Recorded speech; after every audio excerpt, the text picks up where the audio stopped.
நீ சாணி வலிக்கிற வேலை இல்லை. நீ ஏறப்படலாம் அப்படியே வெளிநாட்டுக்கு பறக்க வேண்டியதுதான். ஒரு வேளை சோற்றுக்காக உடல் வாடிட கையேந்தி ஓடுகின்றோம் உயிர் வாழ்ந்திட. நீங்களா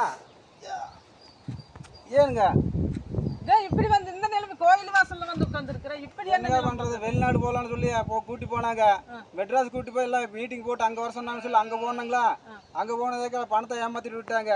சீரலும் சின்ன போட்டு தடம் தெரியாம பழகியதே இங்கே வந்துட்டுங்க. ஊருக்குள்ள போனால் கடங்கார பிரச்சனை சரியான பிரச்சனைங்க. அதுக்கு என்ன பண்ணுறதுங்க? நான் இங்கே வந்து உட்காந்துக்கிறேன். என்ன பண்ணுறதுங்க? நிலைமை இது மாதிரி ஆகிப்போச்சு. எல்லாம் என்ன பண்றது? இப்படி பண்ணுனா என்ன பண்றது? தப்பு சொல்றதுக்கு எந்த வழியும் இல்ல. சரி, நீ என்ன பண்றியம்மா? போய் துணி எடுத்து போட்டுட்டு காலுக்கு நல்ல செருப்பு எடுத்து போட்டுக்கிட்டு பண்ணைக்கு வந்து சேரு. சரி வந்துடுங்க. சரி, நான் கோயிலுக்கு சாமி கும்பிட்டு வார்.